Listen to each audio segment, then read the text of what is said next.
um novo hábito diário. Hoje vamos falar sobre hábito do cristão, hábitos saudáveis do cristão, do crente, do servo de Deus. Porque existem religiões que cada uma tem o seu hábito. Por exemplo, o muçulmano tem certo horário no dia que ele pega aquela tapetinha dele, né? Não importa onde ele esteja. Der o horário, ele pega o tapetinho dele, bota embaixo do braço, joga o tapetinho, se ajoelha e procura saber qual é a direção de Meca, que tem isso também. Meca é a terra sagrada deles. Enquanto a gente, nossa terra sagrada é Jerusalém, podemos dizer assim, para o muçulmano a terra sagrada deles é Meca. Eles têm esse momento sagrado. É um hábito diário deles. Ler o Alcorão diariamente, buscar uma meditação no Alcorão. Tipo um terço mesmo, contas de rezas que eles fazem. Várias religiões no mundo utilizam, né, esse terço. Né? O católico utiliza, o muçulmano utiliza, o hindu, né, indiano utiliza, que é justamente para ele controlar o número de orações que ele faz. Então, fez uma reza aqui, faz uma reza aqui. Se eu não me engano, o Hare Krishna também tem ele tem que falar Hare Krishna, Hare Hare, Krishna Hare, Krishna Krishna, Krishna. Ele tem que falar várias vezes. Eu até tenho um estudo que fala quantas vezes ele tem que fazer a reza por dia. E é muita coisa, você não tem noção de como é muita coisa. E aí, são hábitos diários desses religiosos. E nós temos que ter hábitos diários. Eu acho até que o cristianismo ele até leve em relação a hábitos diários. Ele até leve, porque se a gente for pensar num religioso bem ortodoxo, por exemplo, judeu ortodoxo, que também tem uma espécie de conta, que é o Filactérios, o cristianismo é até leve. Ele pede que você ore, pede que você leia a palavra, pede que você interceda, pede que você busque, né, cada fase do crescimento cristão. Então, a nossa aula de hoje é hábitos, um novo hábito diário. É a aula número 5. O professor lá falou que era a aula 6, a aula 5. 5. Um novo hábito diário. O primeiro hábito diário, que aqui a lição, na página 97, diz é ler a Bíblia, leia a Bíblia diariamente. Está escrito aqui, ao entregar a vida com Jesus, como seu exclusivo Salvador, você ganhou uma nova vida, tornando-se um recém-nascido. Como acontece com o bebê, você necessita de cuidados especiais, principalmente na alimentação, para crescer de forma saudável.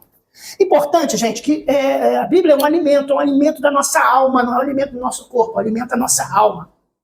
Assim como nós precisamos e dependemos de nos alimentar para sobreviver, precisamos da Bíblia para sobreviver num mundo onde conceitos, ideias são descarregados na nossa vida todo dia. Eu trabalho no ambiente e eu sempre uso a Bíblia quando eu estou lá fazendo alguma coisinha, alguma situação surge e eu cito a Bíblia. Eu falo bem que a Bíblia fala isso. Aí fala o versículo. Aí às vezes eu não sei nem onde está escrito, mas eu tenho dificuldade de decorar o local. Capítulo tal, versículo tal. E olha que eu sou antigo na área, mas eu tenho essa dificuldade mesmo. Aí eu sempre falo. Aí outro dia uma farmacêutica, boa tarde, a farmacêutica falou assim, hoje o senhor sabe bastante da Bíblia, porque o senhor sempre está falando da Bíblia. Mas por quê? Porque eu sempre estou lendo a Bíblia. Sempre. Todos os dias o que eu faço? Eu tenho 3, agora eu estou lendo diferente, porque cada ano eu tenho uma estratégia para a leitura da Bíblia. O que eu faço? Eu leio todo ano a Bíblia toda. Tem até no final da Bíblia. Um plano. O plano. Você quer um plano rápido de você ler a Bíblia toda durante um ano, 365 dias? Lê 4 capítulos por dia. Pronto, você não precisa nem de papel, é só você decorar essa ideia. 2 do Antigo Testamento e 2 do Novo. Então você vai lá, 2 do Antigo e 2 do Novo. Então vamos supor, Gênesis 1 e 2. Mateus 1 e 2. Aí você vai lendo. 2 de cada um. Quando terminar o Novo Testamento, que tem menos livros, tem 27, você volta e continua lendo, aí você lê 4 do Antigo. Quando terminar, você vai ver que no final do ano, no Natal, você está terminando a ler a Bíblia toda. Eu acho assim, eu sou meio lento, eu gosto de fazer as coisas muito, fazer devagar para mim entender. Sim, então eu sim. vou anotando que eu... Não, tudo bem, aí é diferente, é o seu plano de leitura. Eu só falando o seguinte, se você quer saber que você leu a Bíblia toda em um ano, 4 capítulos você leu a Bíblia toda em um ano. Porque assim, primeiro eu tô querendo entender. Não, claro. De repente eu posso passar uma artigo para ler, viu? Não, tranquilo, porque... E também outra coisa, com o tempo, você vai começar a ver que algumas coisas se repetem. Muito. Não é? Algumas... no Antigo Testamento, verdade. Sim, leis, por exemplo, vai ser repetição da lei, né? Tem outras coisas que, por exemplo, é só nome de pessoa, nasceu não sei quem, morreu não sei quem, né? Mas a história mesmo, Gênesis e Êxodo são ótimos porque tem histórias maravilhosas. Né? Agora eu lembro do Davi, é maravilhosa. A história do Davi tem muita coisa. A história do Davi dá uma novela. E deu novela, virou novela. Mas, assim, são histórias que você não ia imaginar que aquilo tudo ali aconteceu. E hoje em dia tem tantas evidências arqueológicas demonstrando que aquilo ali aconteceu. Mas é importante que esse hábito seja diário. Todo dia, se a gente vai ler 3 capítulos, ou vai ler 1 capítulo, ou, como ela disse, vai ler e vai escrever o que entendeu, vai escrever as dúvidas. Eu sugiro vocês, vamos supor, tá na dúvida? Vai lá, escreve. O que é isso aqui? Eu não entendi isso. Anota, deixa, traz pra cá. Quem sabe no nosso grupo eu boto a resposta. Eu assisto o vídeo também, né? Eu vejo então, hoje. Ajuda. Eu lendo sozinha, realmente, eu não entendo. Caraca, eu não tinha escrito isso. Aí quando eu boto lá, meu Deus, é isso aqui. Hoje, por exemplo, essa semana, por exemplo, a autoescola dominical estava muito difícil, estava muito complicada para eu estudar. Aí eu pesquisei na internet também, eu fiz isso que sua irmã fez. Então, até o professor que já tem alguns anos de experiência, faz isso, eu acho importante isso. Então, a leitura diária é isso, porque é alimento. Aí vocês veem aqui a resposta, já da página 98, vocês já fizeram? Fala, minha irmã, você faz essa, o irmão Diego faz o próximo.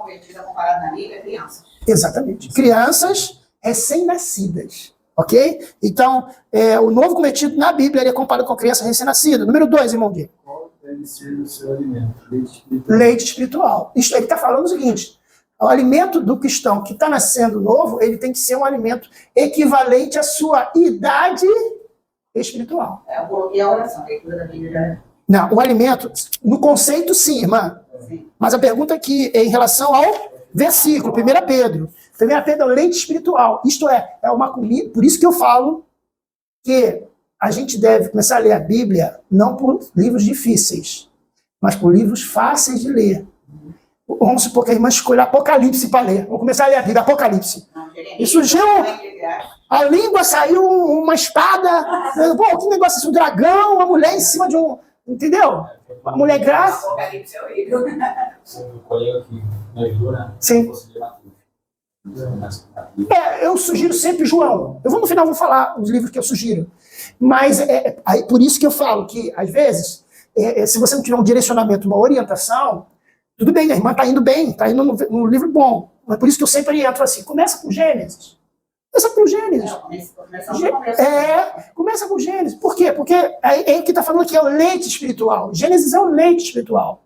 Vou começar a Bíblia por Daniel. Aí Daniel tem um montão de negócio lá. Carneiro que voa. Jeremias, o carneiro que voa e bate no chifre, quebra o chifre. Aí o crente está lendo lá e fica louco. Vai ler, sabe o quê? Cantares de Salomão. Nossa. Desculpa aí, gente, eu corto na hora da edição, mas teus peitos, não sei o quê, tua boca. O cara falou, o que é isso? É pornográfico. Entendeu? Então, é importante ter direcionamento. Não é que o pastor ou o líder ou o professor vai dizer, você tem que ler isso, mas a gente dá uma sugestão. Livros mais fáceis, porque com o tempo você começa a se acostumar com a linguagem. Né? Muito bem. 3. Qual deve ser o seu sentimento quanto a este alimento? Desejo genuíno para o crescimento, que tem o desejo. Número 4. O que acontece com quem se alimenta dele? Cresce para a salvação. Tem o crescimento para a salvação. Muito bem. Aqui na página 99 diz, nem só de pão viverá o homem, mas de toda a palavra que sai, procede da boca de Deus. A leitura é tão importante que ela deve entrar em nosso ser. Sim, leiamos Salmo 119, versículo 11. Qual é a resposta aqui? Quando estivermos acordados no nosso coração, estamos preparados para não ceder às tentações e por isso pecar.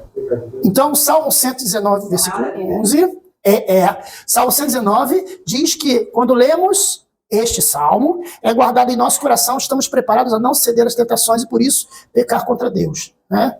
Para que eu não possa pecar contra ti. Então vamos lá, os conselhos agora que o bispo dá aqui no livro. Antes de começar a ler a Bíblia, ore para que Deus lhe abra os olhos, o Espírito Santo não elimina as pessoas por serem mais cultas ou por terem mais tempo no Evangelho. Ilumina aqueles que buscam a Bíblia com o coração. O Jô Soares, por exemplo, né, grande humorista, grande escritor, pintor, compositor. Nossa, aquele homem era muito inteligente. Ele falava que leu a Bíblia 5 vezes. O Jô Soares, que não era crente. Aí ele falou, li a Bíblia em inglês, espanhol e português. Então, por ter o conhecimento, não adianta nada. O Olavo de Carvalho, que era um grande escritor, ele tinha atrás dele uma biblioteca grande. Aí alguém escreveu para ele e perguntou para ele: professor, o senhor já leu todos esses livros? Quantos livros o senhor tem? E o senhor já leu todos esses livros? Aí ele falou assim: eu tenho aproximadamente 10 mil livros. Eu devo ter lido 4 mil livros. Eu devo ter lido 4 mil livros completos. Então, você vê, a pessoa lê livro, tem um cara que lê, que devora livro. Eu conheço uma pessoa que lê livro muito rápido. Eu não sou tão rápido em ler livro, né? Mas leio dentro da possibilidade. Então, a Bíblia, a gente tem que entender que ela tem que entrar e a gente lê com o coração. Eu tinha um professor de seminário, neto de um rabino, do professor Zenon Rosen, inclusive estudou com o bispo Lutero, estudou junto no seminário do bispo Lutero. Ele falava o seguinte: a Bíblia é o único livro que você lê com o autor presente. Você vai ler um livro, você não vai estar com o autor presente, a não sei que você conheça o autor, mas você vai ler e Deus vai te dar revelação. Quando você lê, você fecha os olhos assim: me revela a tua palavra, que eu possa entender o que tu quiseste dizer com aquele versículo. E aí você vai ver coisas sobrenaturais acontecendo na sua vida, certamente. Vamos lá, página 100. Então nós temos aqui 1, 2, 3, 4, 5, 6, né? Então o primeiro que eu falei foi orar, ok? Primeira coisa, processo de vai ler a Bíblia, ore. Então bota aqui do lado aqui, ó. Ore. Orar. Primeira coisa, orar. Então você orou, pediu a Deus que abra sua mente. Aí, segundo, leia. Está escrito aqui, ó, página 100. Comece a sua leitura, pois o Antigo Testamento é uma sombra da luz revelada do Evangelho. Minha sugestão é que inicie sua leitura pelo livro de João. Olha aí a sugestão do bispo. Que apresenta o ensino do ministério de Jesus com maior clareza. Terminando, leia a primeira carta de João, pois complete a leitura. Eu acredito que seja completa, né? Depois complete a leitura em... Exatamente. Então, esse é o conselho do bispo. Então, primeira coisa, orar. Segunda coisa, ler. Então, você tem sempre assim, vocês podem escolher o Novo Testamento, livro de João, e depois as cartas de João. Número 3, meditar. O que é meditar, gente? Primeiro você leu. Li Gênesis 1. Minha mãe falava muito isso, meditar. Então, Falava, pegava a Bíblia e cá. meditando. Está ali no capítulo ali, ó. Está no versículo ali. Ontem mesmo, estava contando na escola dominical hoje de manhã, ontem eu fiz a leitura. Ontem foi, eu acho que foi Salmos 97, 98, 99. Ontem. Eu li. Só que, tipo assim, terminei. Falei, consigo lembrar do que eu acabei de ler. Já acontece. Isso que eu anoto. Sabe o que eu fiz? Li de novo. Li de novo. Já leu 3 vezes? Por quê? Porque às vezes a nossa cabeça está cheia, às vezes é por isso que é bom ler ou de manhã cedo ou de noite. Eu leio. É num horário que você sabe que você vai conseguir ler. Criança correndo, cachorro latindo, marido reclamando, televisão alta, você não vai conseguir. Teve uma época que eu estava com propósito de ler à noite. Aí eu começava a ter sono. Vocês vão rir, não sei se vocês viram uma pregação, vocês vão ver de novo essa história. Que eu estava lendo e sentia sono, sentava e sentia sono. Deitava na cama, sentia sono e apagava, com a Bíblia na mão. Às vezes é o inimigo, que Pode ser, pode ser. Toda vez que você começa, às vezes começa a não querer ler, a ficar abrindo a boca, a ficar Mas sabe o que eu fiz? Quero ver, seu safado. Ele falou comigo, tá? Eu falei comigo. Quero ver, seu safado. Sabe o que eu fiz? Peguei a Bíblia. Prende aí, gente. Quer dizer que eu tô dormindo? Tô dormindo. Então tá bom. Fazer assim, li em pé e andando. Quero ver dormir agora. Li em pé e andando. E em voz alta. Não é a voz alta para atrapalhar ninguém. Era de noite. Aí eu ia para um ambiente de casa e minha esposa dormindo. Já tá no quinto sono. E eu tô lá. E o profeta Ageu e o profeta Zacarias, filho do profetizando. Aí eu não dormia. Aí eu lia. Aí depois, com o tempo, eu comecei uma outra metodologia. Hoje eu tenho minha metodologia para ler e me sinto confortável nela. E quando eu esqueço, eu volto de novo. Você quer ver a coisa tão fácil hoje em dia? Você hoje, por exemplo, tem a Bíblia toda no YouTube.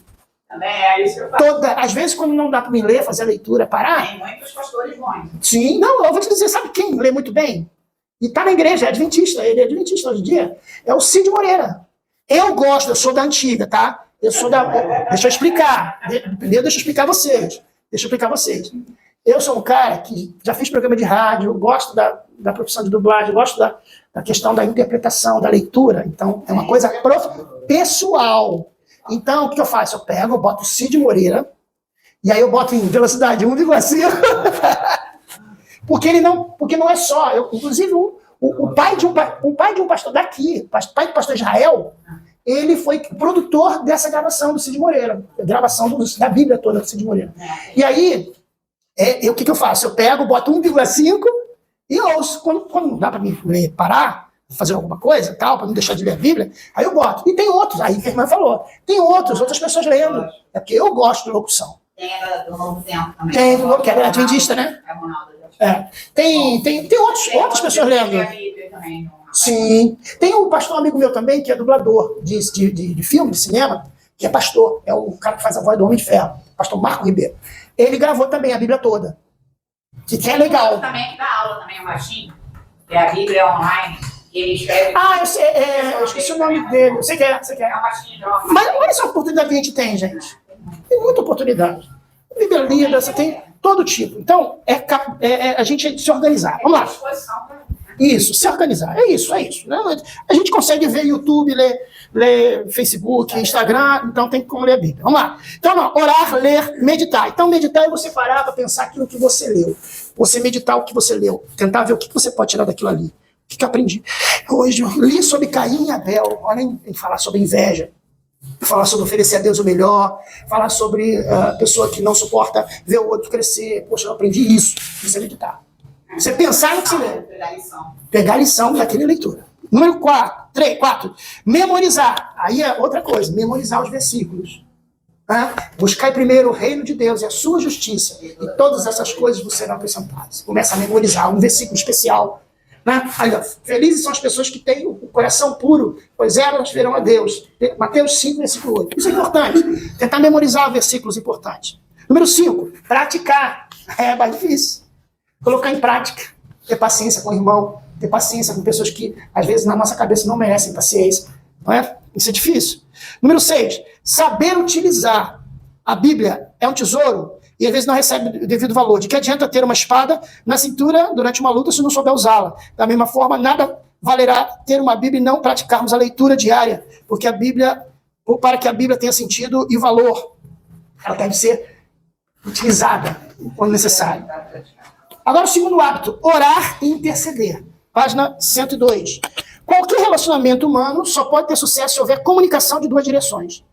Quando lemos a Bíblia, Deus está falando conosco. A oração é a complementação. Nós estamos falando com Ele. É o momento que Ele nos ouve. Então, oração, nós estamos conversando com Deus. E é importante, eu não sei se eu já falei aqui na aula, eu tinha um tio, falecido já, ele era bem matuto. Ele usava um chapéu e andava pela... Tipo, se ele estivesse vivo até hoje, ele seria assim. Um chapéu, uma camisa de manga comprida, de botão, sapato, um guarda-chuva. É assim. Era assim. E faleceu, acho que em 2006, com 90 e poucos anos. Mas aí, como é que ele orava? Senhor Jesus, eu estou aqui, o senhor está vendo aqui que eu estou tendo um problema aqui em casa, de uma infiltração na parede. Senhor, o senhor sabe, eu falo com o senhor, eu converso com o senhor, que é o seguinte, eu estou precisando de resolver esse problema da infiltração, mas o pedreiro me cobrou R$180, eu posso pagar R$180, Senhor? Eu posso pagar só R$120, Jesus. Então, Jesus, e orava de olho aberto. Então, você chegar na casa dele, ele achava que ele estava maluco, mas não estava, ele estava conversando com Deus. O senhor está entendendo, Jesus? Olha só, eu estou precisando dessa ajuda aí. O senhor me arranja um dinheiro para pagar o ano, que é R$180, senhor. Mas eu só tenho 120, então o senhor abre a porta para que eu tenha R$60, alguém me ajude. Porque era a oração dele. Era a oração sincera, ele conversava, mas ele estava conversando com uma pessoa. E a oração é a conversa com Deus. Então depende da sua sinceridade, não depende de ter palavras. Senhor, tu que estás mediante. Oração Então eu adorá-lo-ei diante. Essa é aquela oração, parece que é o Temer que está orando. O Temer, debandá-lo-ei da igreja se tu não ouvir, diz a minha oração. Não é assim. É conversar, é um papo sincero com Deus, é um papo de coração. Então, aí nossas perguntas. Primeira pergunta. A quem devemos tornar conhecidas as nossas ansiedades e pedidos? Segundo Filipenses 4:6. Ao Deus, né? Lançando sobre ele a vossa ansiedade, né? Esse versículo 4:6, se eu não me engano, que fala... não andais ansiosos por coisa alguma, antes as vossas petições sejam tudo conhecidas diante de Deus, com orações, súplicas e ações de graças. E a paz de Deus, que excede todo entendimento, guardará os vossos corações e a vossa alma em Cristo Jesus. É o que diz esse texto. Versículo 2. De acordo com Hebreus 11:6, que características você pode extrair desse contato com Deus? Fala, minha irmã. A fé é necessária e Deus abençoa. A fé. Hebreus 11 fala sobre fé. Uma coisa, por exemplo, pra você decorar, é que Hebreus 11 fala sobre fé. Sem fé é impossível agradar a Deus. Sem fé é impossível agradar a Deus. Muito bem. Página 104. E onde devemos fazer nossas orações? Local e momento. Aqui fala sobre duas coisas, duas tendências importantes, da página 104. Local, ideal. Qualquer lugar é o lugar para orarmos para Deus. E aí eu acrescento aqui, um local onde haja silêncio, um local onde você consiga se concentrar. Porque existem pessoas que conseguem, por que pareça, conseguem se concentrar diante de barulho. Eu não consigo. Não consegue. Como disse o senhor, não consegue, né? Não consegue. Então, eu não consigo, eu tenho dificuldade. Eu trabalho de uma forma, trabalho com concentração, no meu trabalho dia a dia, trabalho com medicação. Então, tem que ter atenção. São nomes complicados de remédio. Cloridrato, né? E aí, precisa de atenção. Então, escolhe o local. Número 2, o momento. Qualquer momento é momento de orarmos a Deus. Então, é claro que a gente se organiza para a gente orar de noite ou de manhã, agradecer a Deus pelo dia. E você tem que ter aquela concentração, aquela concentração para orar, para ter atenção naquilo que você está falando, para pedir por aquela pessoa. Agora, por exemplo, você está varrendo a casa, você pode estar orando. Você está fazendo alguma coisa que é mecânica, que você não tem que calcular, você pode estar orando. Está carregando caixa, está fazendo mudança. Sozinho, ou está fazendo alguma coisa sozinho, Senhor, abençoa aquele irmão, abençoa o professor, abençoa o pastor, abençoa minha esposa, abençoa minha mãe, meu pai. Se o meu pai está lá, seus pais são de onde? Estado. Daqui do Rio de Janeiro? Então, nasceram. Nordeste, o quê? Paraíba ou Pernambuco? Ceará e Paraíba. Meu pai é da Paraíba. Então, às vezes, eu me pego orando. Senhor, abençoa meus parentes que estavam na Paraíba. Meu tio Uriel, que estava morando lá em Campina Grande. Meu tio, que mora no Rio Grande do Sul. Quando começou a chover esse negócio aí, eu comecei a orar pelo meu tio. Senhor, abençoa meu tio, que está há 40 anos lá no Rio Grande do Sul, morou em Alegrete, e agora está em Esteio. Aí eu liguei para ele, mandei um zap para ele, falou que o local onde ele está não encheu, mas ele também está sentindo já, né, a falta de comida, né? Então a gente tem que orar, qualquer hora que você está dentro do ônibus, ora, está em pé, está no ônibus lotado, está no trem, está no metrô, é hora de você orar. Eu acho que, como a gente diz, no Rio de Janeiro, principalmente, qualquer lugar que você esteja, você tem que orar. Isso. Eu entro no ônibus e peço a Deus, com todos que estão ali. Sim. Sim. Vamos lá? Então, aqui, vocês já responderam aqui na página 105? 104. Desculpe. Vamos lá. Daniel tinha comunhão com Deus, mas separava horários específicos para dedicar sua conversa com ele. Quantas vezes ele orava por dia? 3 vezes. Aí está lá o costume. Página 105. Vamos lá. Número 1. Com Tiago 1, do 6 ao 8. Vamos responder, rapidinho, vamos responder as características, como devemos orar. Vamos lá. Com fé e sem duvidar. Com fé e sem duvidar. Número 2, Salmo 51, versículo 2 e 3. Isso. Purifica-me dos pecados. Não é isso? Como é que você respondeu, irmão? Pedindo purificação dos pecados. Pedindo purificação dos pecados. Então a nossa oração também perdoa nossos pecados. É o que eu devo ter falado há 15 minutos atrás. Número 3. 1 Timóteo 2,5. Não se chega a Deus por meio de Maria, Santo Antônio, São Jorge ou qualquer outro. Devemos orar exclusivamente em nome de Jesus. Ok. 4. Com o coração grato, diz Timóteo, 1 Timóteo. Nós devemos orar com a gratidão a Deus. Segundo, número 5. 1 Timóteo 2, do 1 a 4. Orando não apenas por si, mas em favor de outros, de todos os homens. Novo hábito, buscar ser cheio do Espírito Santo. É importante nós buscarmos ser cheio. Do que é ser cheio? Quando nós vamos à igreja, a gente recebe a palavra de Deus, a gente aprende, mas aí tem uma outra fase, que é ser cheio. Imagine um copo, esse copo, e quando você não tem Jesus, você é vazio. Quando você recebe Jesus como seu Salvador, o Espírito Santo enche você. Enche você e coloca o Espírito Santo dentro de você. Por isso que você lê a Bíblia e recebe revelação. Não entende por que você entendeu aquilo. Alguma coisa fala com você. Foi o que Deus falou com você. Você sentiu algo diferente. Você sentiu que aqui você ia ser útil, que você ia ser bênção aqui. Isso foi o Espírito Santo dentro de você, que já está movendo dentro de você. Então é o seu copo que está com água. Ele está até aqui, com água. Você recebeu o Espírito Santo.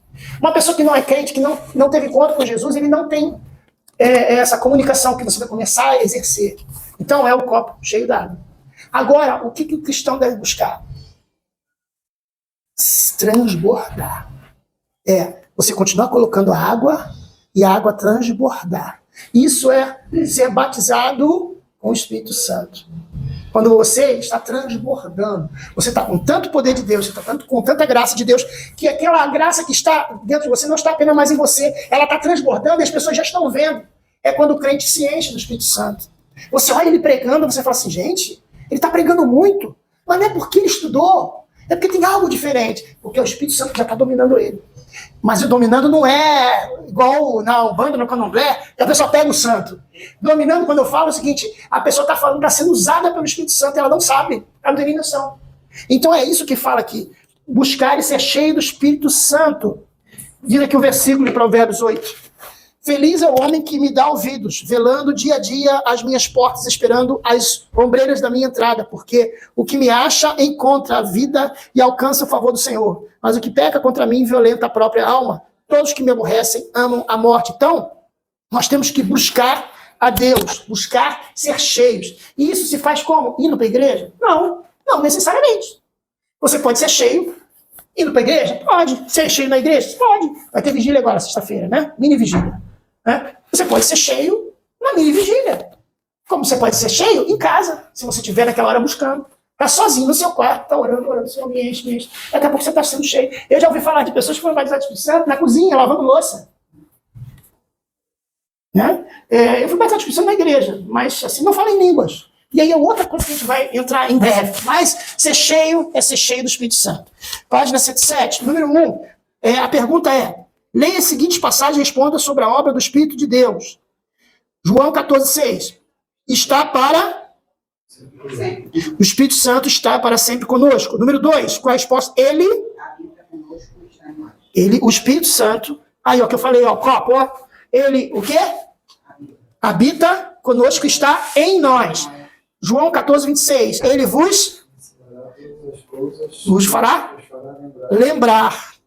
Então, você tem dentro de você, Deus colocou o Espírito Santo dentro de você. Deus colocou uma centelha dele dentro de você. Então, às vezes, você vai ler um texto e você vai lembrar de alguma coisa. Ou então, quando você vai precisar de usar aquele versículo, Deus vai te fazer lembrar e você nunca mais, talvez, lembre daquele texto. Mas você não vai entender por que você lembrou. Porque o Espírito Santo te fez lembrar. É um negócio diferente. 4, João 15,26. O Espírito Santo dará testemunho de Jesus. Atos 1,8. Nós recebemos poder do Espírito Santo. Número 6. Ele nos assiste. Intercede. Então, o que ele nos assiste? O que é assistir? É dar assistência, nos auxiliar. Ele nos ajuda. Olha, vai acontecer algum... Eu desejo que demore bastante tempo que vocês tenham essa experiência de perder um ente querido. E às vezes você vê uma pessoa que está no enterro e você não entende por que ela está com aquela tranquilidade. Eu não sei se você já for em enterro de crente, mas enterro de crente é diferente de muitos enterros que eu já vi. Porque o Espírito Santo ele consola. Não é que a pessoa não... Tem gente que acha que no enterro de crente é tudo muito frio. Não, frio quer dizer assim, ninguém chora, chora. Mas você... Aí o pessoal fica olhando, eu já vi, a pessoa fica assim, eu tava na outra capela, ela fica assim na capela do cristão. Tá todo mundo cantando. Entende? Já viram? Já foram no enterro de cristão? Evangélico? A gente canta. A gente canta, a gente conta testemunho, a gente conta, lembra do morto ali, do defunto.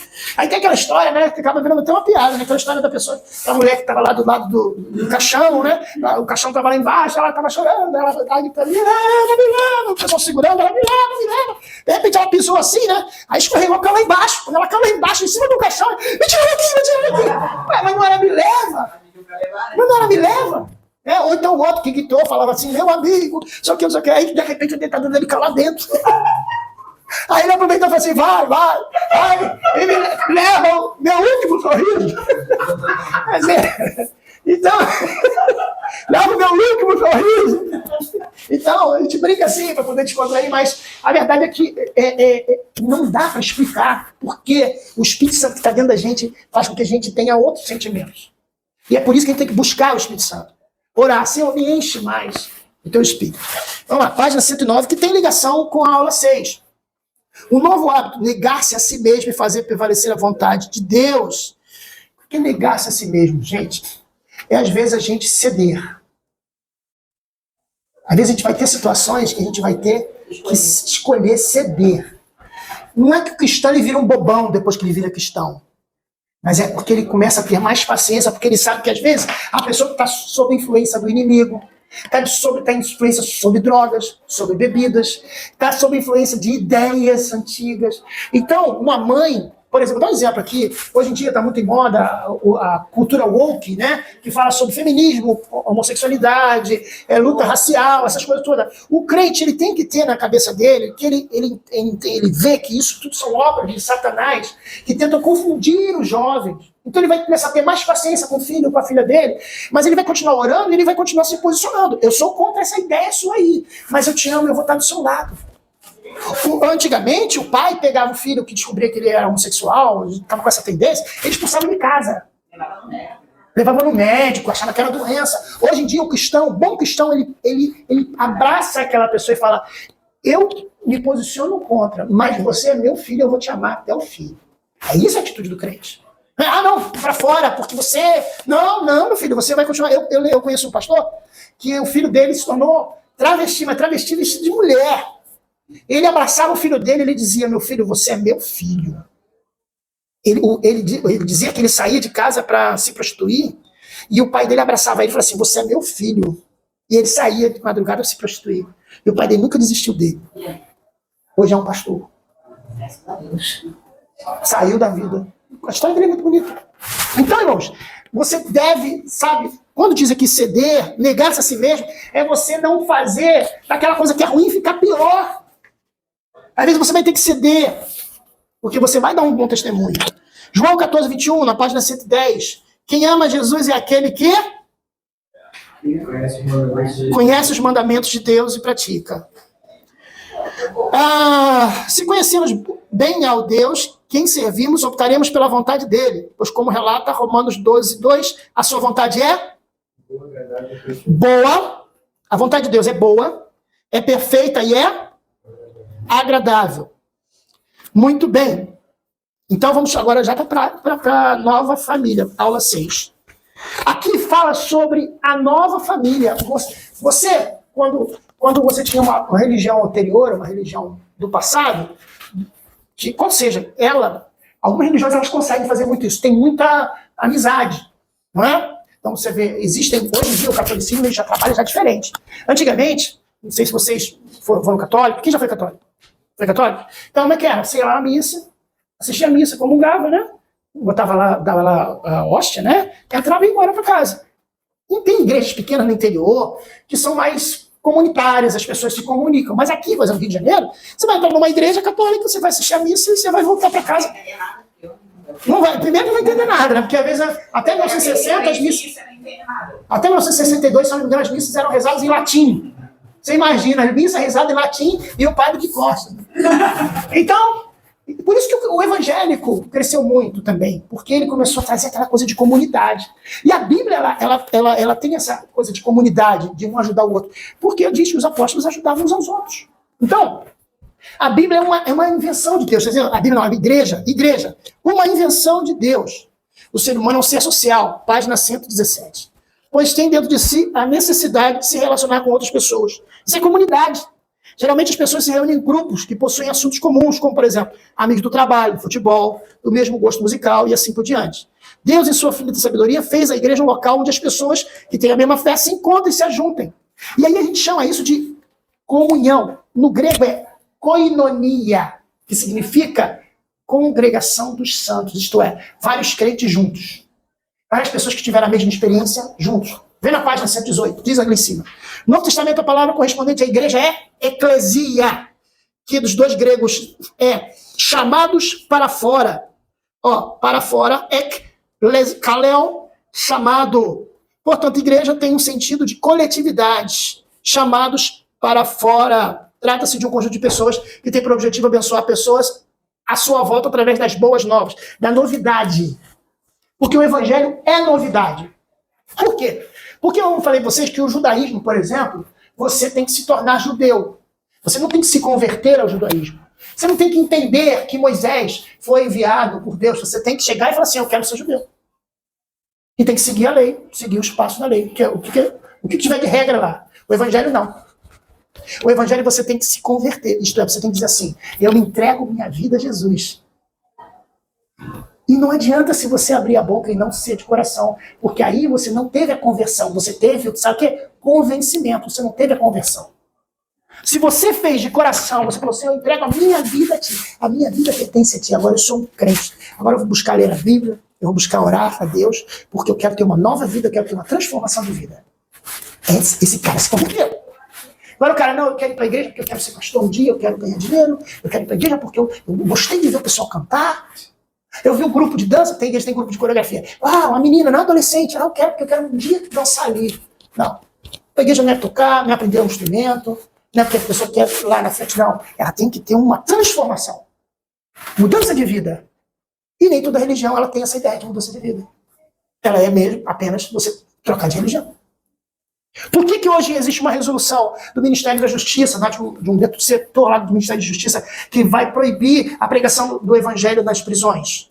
Não é proibir a pregação no sentido de ter, dos crentes se reunirem. Não, não vai proibir isso.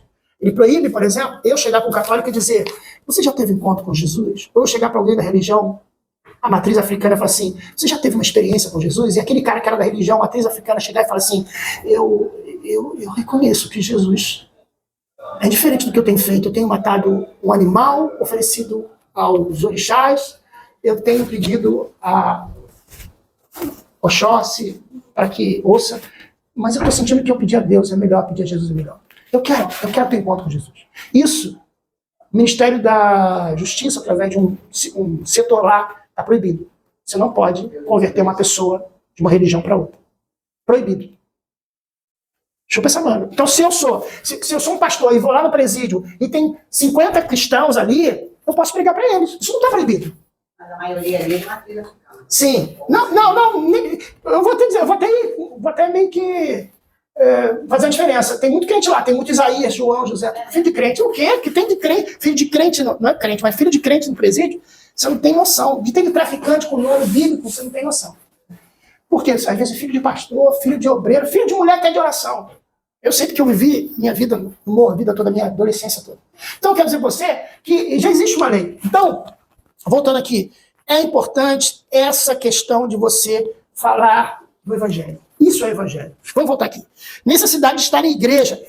Há necessidade de presença numa igreja, porque senão seria muito fácil viver só de live. A irmã gosta de ver muito vídeo, né? Eu gosto também. Eu vejo só da Bíblia. Não, eu gosto de ver tudo quanto é vídeo que tem da Bíblia. Não, eu vejo muita coisa. Eu vejo estudos, eu vejo curiosidades, eu vejo muita coisa arqueológica. Eu vejo muita coisa. Eu vejo tudo no YouTube se eu puder.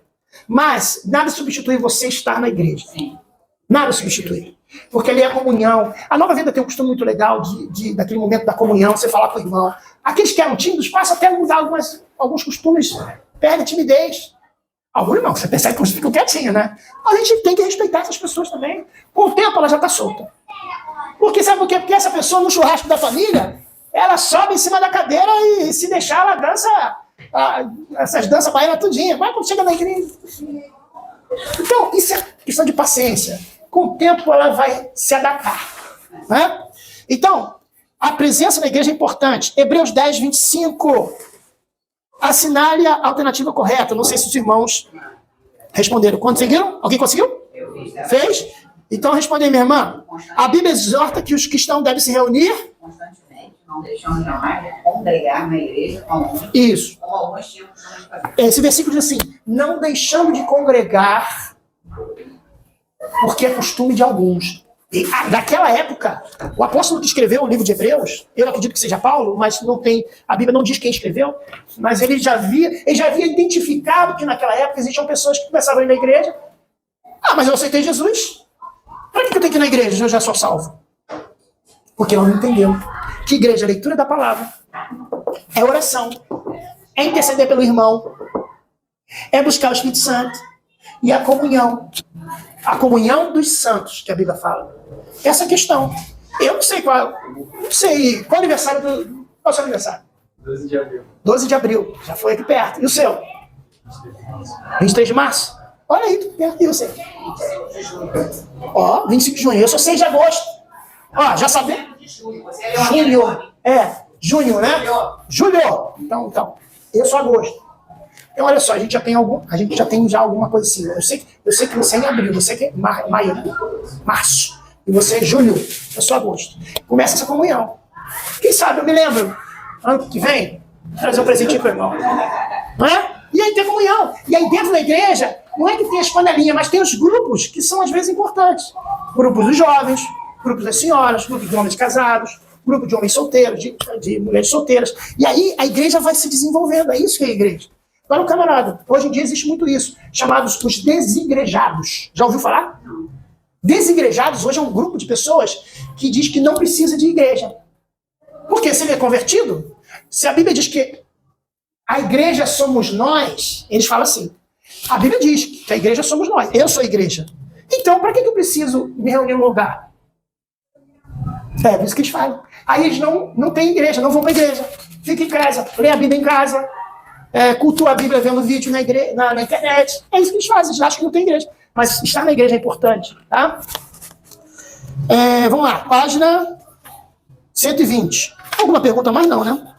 Página 120. Necessidade de manter a comunhão viva. É importante nós mantermos a amizade, a comunhão viva, acesa. E a Bíblia compara a comunhão entre os crentes como uma brasa numa fogueira. Tira uma brasa de uma fogueira, claro que com um pegador de brasa, e coloca do lado de fora. O que vai acontecer com aquela brasa? Vai esfriar com o tempo. É a mesma coisa que o crente. A Bíblia diz ali, um ao outro ajudou e disse, esforça-te.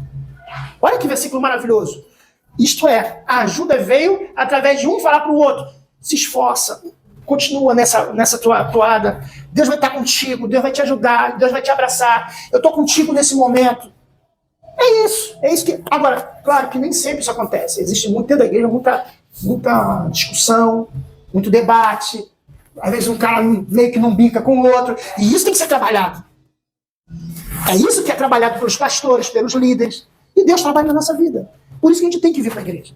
Né? Não é porque tem que seguir, tem que ir todo domingo de manhã. Não, tem que ir porque tem que ser trabalhado através da comunhão. Aprendendo a dominar a natureza egoísta. Eu não vou ler não, tá? Eu vou só nos títulos. Natureza egoísta. Nós acostumamos, quando não estávamos na igreja, ou quando não conhecíamos a Jesus, nós queríamos fazer as coisas para nós. Na igreja é diferente. É fazer para o irmão. É fazer para o outro. É fazer para a esposa, para o esposo, para a noiva, para a mãe, para o pai. Quando a gente conhece a Jesus, a gente quer ajudar os outros. A gente quer pensar só nos outros. Primeiro nos outros, depois na gente. É isso que o Evangelho fala. Porque os discípulos, em Atos, ele diz que perseveraram na doutrina dos apóstolos, na comunhão com o pão. E as pessoas viam, porque a igreja ajudava um ao outro, elas acabam fazendo o seguinte, começavam a ir na igreja, porque viam que ali na igreja um ajudava o outro. E é isso que a igreja, por exemplo, campanha de Rio Grande do Sul, então o Brasil está fazendo agora, né? Porque teve um grande acidente, tal, Rio Grande do Sul. Mas a igreja cristã sempre teve essa coisa. A nossa igreja sempre teve aqui essa área de ação social. Então isso tem que ser natural, isso não tem que esperar cair uma chuva no Rio Grande do Sul para a gente querer ajudar. Então, essa questão egoística da gente só resolver o meu problema, quando você torna crente, você quer ajudar o outro. Não que isso não exista no mundo. Existe gente boa, né, gente? Senão só tem gente boa crente. Não, tem gente boa que a gente conhece, os nossos parentes que nem são crentes, eu tenho certeza que nós... E tem crente que não, né? Mas por isso que existe igreja, que é para um influenciar o outro. O camarada tá ali, tem gente na igreja que tá fazendo uma campanha no Rio Grande do Sul, o camarada não tá nem aí, que história é essa, meu irmão? Tem alguma coisa errada com aquele cara. Né? Página 124. Diversidade cultural das várias igrejas que compõem a igreja. Isso aqui eu vou ler algumas coisinhas. A Bíblia denomina igrejas diversas de coletividade de cristãos reunidos com a finalidade de cultuar a Deus. Vide igrejas de Apocalipse, que totalizam 7 igrejas. 7. E o povo de Israel era dividido em 12 tribos, mas todos faziam parte da mesma nação. Para dar exemplo, a Igreja de Nova Vida, Igreja Batista, Igreja Assembleia de Deus, Igreja Presbiteriana, Metodista, fazem parte da Igreja de Jesus. Agora, a gente pode ter entendimentos diferentes, mas são igrejas. São pessoas sérias. São pessoas que querem, que a princípio são sérias. A gente entende que são sérios. Por exemplo, mesmo que eu veja uma coisa errada na igreja, uma igreja que eu vejo, pô, tá tudo errado esse negócio aí, tem pessoas sinceras que estão ali, que acreditam em Jesus, que querem o bem do outro. Agora, pode ser que o pastor dela fala bobagem.